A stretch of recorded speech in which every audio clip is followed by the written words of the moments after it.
Itekano umunezero ntangere vyo gusubira kubana namwe banywanyi bacu mubana natwe makuru n'ibiganiro vya misi yose tubandanya gushikiriza kuri no mbonesha kure yacu no yanyu muhuza TV. Uyu akaba ari umwanya tugiye kubageza kamakuru y'ibiri ko biravugwa bigezwe ko muri kano kanya ngaha mu gihugu c'u Burundi. Namakuru tuza kugaruka ni kuyarabana n'igisata ca politike. Tuza kugaruka kuvyo umukuru w'igihugu nyene cobero Evariste Ndayishimiye yahejeje gukora ubwo mu gihugu ca NAMIBIA aho yitavye urubanza rwo gushingurana iteka uwahoze arongoye ico gihugu. Muri ano makuru turaza kubabwira vyinshi vyabereye muri uwo muhango wo gushingurana iteka uwo munyecubahiro yarakomeye ku mugabane wa Afrika. Turaza kandi no kugaruka ku ijambo ryatangajwe n'umukuru w'igihugu nyenicubahiro Evariste Ndayishimiye. Ni mugihe kandi ku munsi w'ejo aribwo umukuru w'igihugu n'umutambukanyi wigwe Ndayishimiye bafashe indege berekeza mu gihugu ca NAMIBIA. Kuri uyu munsi naho kandi cegera c'umukuru w'igihugu Prosper Bazombanza nawe yafashe urugendo rumwerekeza i Geneve mu Busuwisi aho yitavye inama igira 55 y'igisata ca ONU kijejwe agateka kazina muntu. Prosper Bazombanza akaba agiye mwico gihugu aserukiye nyene cobero umukuru w'igihugu c'u Burundi Evariste Ndayishimiye. Muri iyo nama itegekanijwe kuzorangira kwigenekerezo ya 29 ruhuhuma uyu mwaka w'ibihumbi 2024. Ni inama abategetsi batandukanye babazwamwo ibibazo vyinshi bitandukanye n'abagatanga inyishu bagendeye ku ngene umwuka uba wifashe mu bihugu batwara ndetse no mu bihugu bagiye bahagarariye. Prosper Bazombanza rero akaba ari yagiye serukiye igihugu c'u Burundi. Ni mu gihe kandi nkuko nari mpejeje kubabwira umukuru w'igihugu c'u Burundi n'umutambukanyi wiwe Ndayishimiye bari mu gihugu ca NAMIBIA aho bitavye urubanza rwo gushingurana iteka uwahoze arongoye ico gihugu President Dr.HAGE G.Geingob. Ni mu gihe kuwa gatandatu igenekerezo ya 2024 ruhuhuma uyu mwaka w'ibihumbi 2024 nubundi bari bitavye ivyo birori vyo gusezera irya nyuma uyu yahoze ari umukuru w'igihugu ca NAMIBIA yitavye Imana ku igenekerezo ya 4 ruhuhuma uyu mwaka w'ibihumbi 2024 akaba ritavye Imana afise imyaka 82. Ivyo birori rero bikaba vyitabwe n'abakuru b'ibihugu vyo muri Afrika batari bake ndetse bakaba barahojeje abanyamibia ndetse n'umuryango w'umuhisi. Ni birori birimwo abategetsi batandukanye nkuko natanguye mbibabwira akaba ariyo President w'igihugu ca Tanzania Madame Samia Suluhu Hassan, President w'igihugu ca Kenya William Samoei Ruto, President w'igihugu c'u Burundi Evariste Ndayishimiye ndetse n'abandi banyecubero batandukanye bo kuri uyu mugabane wa Afrika. Umukuru w'igihugu nyenicubahiro Evariste Ndayishimiye yahawe umwanya wo kugira ngo ashikirize ijambo n'ubundi mu izina ry'abarundi bose. President Evariste Ndayishimiye mu izina ry'abarundi mu ijambo yashikirije yahojeje abanyanamibia n'umuryango ko iyo kibuze umugabo w'ijunja n'ijambo yaharaniye ukwishira no kwizana agaranira ubutungane amahoro no gushira hamwe haba mu gihugu iwe ndetse no ku mugabane wa Afrika muri rusange. Ivyo birori rero vyo kumushingurana iteka n'ubundi bikaba vyabaye kuri uno munsi genekerezo ya 2025 ruhuhuma uyu mwaka w'ibihumbi 2024 bikaba vyabereye kuri stade ikomeye cyane yo muri ico gihugu ari naho n'ubundi abanyecubahiro batandukanye bakiriwe kugira ngo bamusezerana iteka. President Evariste Ndayishimiye rero hakaba n'ubundi yahuriye n'abandi bategetsi aho baza no kubonana kandi karyo ko kugirana ibiganiro n'ingene bonoza imigenderanire n'ayandi makungu cane cane mu gihugu c'u Burundi. Anashishikariza abakuru b'ivyo bihugu kubwira abanyabitaye babo ko igihugu c'u Burundi cuguruye amayira kugira ngo abafise amahinguriro n'abifuza gushora imitahe yabo ngaha mu gihugu c'u Burundi n'ubundi nabo baze kuyishora mu gihugu. Ni mu gihe kandi hari ibindi bishasha bejeje gutangazwa ku mashirahamwe n'ibigo vyegukira leta. Ni mu gihe vyamaze gutangazwa ko abarongozi bizoboneka ko bagize uruhara mu ruhombo rw'ayo mashirahamwe ya leta n'ubundi bazobazwa ivyo leta yarishe bivuye ku makosa yabo. Ibi bikaba bari mu vyizwe n'inama shikiranganji yo kuri uyu wa gatatu igenekerezo ya 21 ruhuhuma.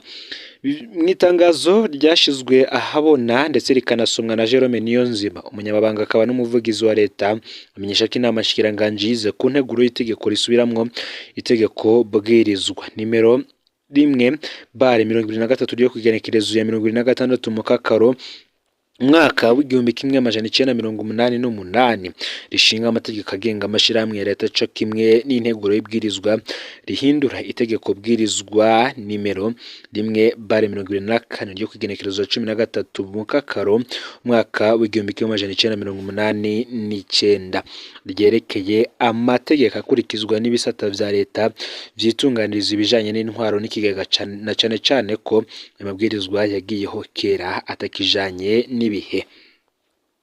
Kimwe mu vyashitswe ko nuko mu itegeko mbwirizwa rishasha rizoba rigenga amashirahamwe ya leta hazotomogwa ko leta ariyo ibazwa ibitegerejwe bijanye n'amasezerano ishirahamwe rya leta ridafise intumbero n'amasezerano ishirahamwe rya leta ridafise intumbero kudandaza ryagiraniye n'abantu mu gihe bishitse rikabura uburyo.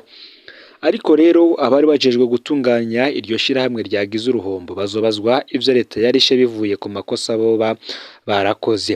Ivyo bikaca vyibutsa ibibazo bihitiye mu ishirahamwe Onateri aho mu kwezi kwa Nyakanga umwaka w'ibihumbi 2021 umukuru w'igihugu akaba yarishikiye ko Onateri yarashikirije ko Onateri ryo shirahamwe rifise ivyuma bikomeye cyane mugabo ritinjiriza n'ifaranga rimwe igihugu. Ico gihe umukuru w'igihugu yamenyesheje ko leta idashobora guhemba abakozi ba Onateri mu gihe bo nyene aribo bahombeje ishirahamwe bategerezwa kwinjiza amafaranga maze rikabahemba. Umukuru w'igihugu akaba yarishuye sendika y'abakozi b'iryo shirahamwe bariko barasaba guhembwa ibirarane vy'imishahara bari bafitiwe ati iyo umwana apfuye umuyaya cataha nimba Onateri itagishoboye kubahemba nibatahe. Ivyabaye muri Onateri co kimwe n'andi mashirahamwe yegukira leta yahomvye ngo vyo bari navyo bitumye haba isubirwamwo ry'ino ngingo iri mu itegeko rigenga amashirahamwe ya leta. Ngo rero mwoba mwibaza ko bizotuma abarongozi bayo mashirahamwe binengesera ngo ntibayate mu ruhombo kugira ngo n'ubundi abakozi b'aya mashirahamwe batazoguma baronswa imishahara yabo. Birakaba ari ivyizwe ko mu nama shikiranganji yakoranye ku munsi wa gatatu w'indwi turiko dusozera inama rirongowe n'umukuru w'igihugu nyene cubero Varisito Ndayishimiye arimwo abashikiranganji bose bo muri leta y'u Burundi barongowe n'umushikiranganji wa mbere Lieutenant General de Police Gervais Ndirakobuca. Mu yandi makuru kandi ni mu gihe bamwe bavuga ko ikena ry'ibinyobwa vya Brarudi mu gisagara ca Bujumbura ririko riribonekeza. Hakaba hariko haravugwa ikena ridasanzwe ry'ibinyobwa vya Brarudi cane cane ikinyobwa ca Amstel ndetse na Primus. Abanyagihugu bavuga ko kuronka ivyo binyobwa ari ikibazo kitoroshe haba mu bunywero butandukanye canke aho babiranguriza ku madepo. Aho bibonetse naho ngo babizimvye cane hari naho ibidandazwa mwibanga. Ibinyobwa biboneka ngo ni royo na fanta. Amakuru twatohoje yemeza ko hari itegeko ryatanzwe ngo n'abategetsi kugira ngo ivyo binyobwa bitwarwe kudandarizwa mu gihugu kibanye ca Kongo. Ni mu gihe gushika ubu ivyo bidandazwa bisohoka ku bwinshi bijabuka muri Kongo aho bigurwa amafaranga mva makungu mu madolari. Bikemezwa ko iryo tegeko ryatanzwe kugira ngo amadolari asahirize ihinguriro Brarudi. Bamwe mu banyagihugu bagize bati twirirwa turayerera turondera hari ibinyobwa vya Brarudi tukabura. Ibinyobwa biducako ku bwinshi vyigira muri Kongo. Ni mu gihe Amstel ishitse muri Kongo ugurwa amafaranga y'amarundi ashika ibihumbi 14 vy'amafaranga y'amarundi. Bati none leta iraduhevye natwe abarundi. Abanyagihugu baba abihereza ivyo binyobwa canke ababidandaza basaba leta kubafasha ivyo binyobwa bikaboneka kuko batorohewe. Ni mu gihe benshi babidandaza batabona uko bazorera amakori n'amazu badandarizamwo kuko batariko barakora nk'uko bitangazwa. Bakaba batabaza umukuru w'igihugu c'u Burundi nyene cubero Varisito Ndayishimiye kugira ngo barabe ko yobatunganiriza. Mu makuru arabana n'agateka kazina muntu hari umunyagihugu yitwa Bamporiki David umunywanyi w'umugambwe Seneri ku mutumba Kagwema zone Gihanga komine Gihanga y'intara ya Bubanza yanyurujwe mu ijoro ryo kigenekerezo ya 21 uku kwezi uyu mwaka w'ibihumbi 2024 hagati y'isaha 2 n'isaha 3. Agifatwa ngo yafashwe n'uwatwara igipolisi muri komine Gihanga Masabarakiza Philippe. Abanyagihugu baragerageje gutabaza biba ivy'ubusa kuko batewe ubwoba ko baca baraswa. Gushika ubu nta kayambu k'umunyagihugu Bamporiki David, umuryango uri mu maganya n'umwiheburo. Abanyagihugu inshuti za David bagasaba umukuru w'igihugu Evariste Ndayishimiye kubafasha uwabo ntagirirwe nabi, ubona ko n'abamufashe bazwi. Twibutse ko aho nyene Igihanga haheruka kunyuruzwa umunyagihugu yitwa Nimbona George Batazira Ruto, yanyurujwe mu ijoro ry'igenekerezo ya 28/0 uyu mwaka w'ibihumbi 2024 isaha 4:30. Akaba yarafashwe n'abantu bari biyoberanije mu maso bambaye udupfukamunwa bafise n'inkoho. Nimbona George nawe yararongoye urwaruka rw'umugambwe SNL ku mutumba Buringa aho muri iyo komine ya Gihanga nk'uko vyacishijwe ku rubuga rwa Twitter rwa King Umurundi. Kuva uwo munyagihugu Nimbona George anyuruzwa nawe nyene nta kayambukiwe. Abe baragerageje kurondera hose barabuze, buzuye agahinda n'umubaro mwinshi basaba ko ubutungane bwokoreshwa niba hari ico yagirizwa akajanwa imbere y'ubutungane, ariko ntaje gupfungirwa mu gasho k'iperereza canke ngo yicwe abiwe batabizi. Aya niyo makuru yaragezwe ko muri kano kanya. Ufyonde subscribe canke sabone niba utari wafyenda ko kugira ngo utojucikanwa nayo dushikiriza.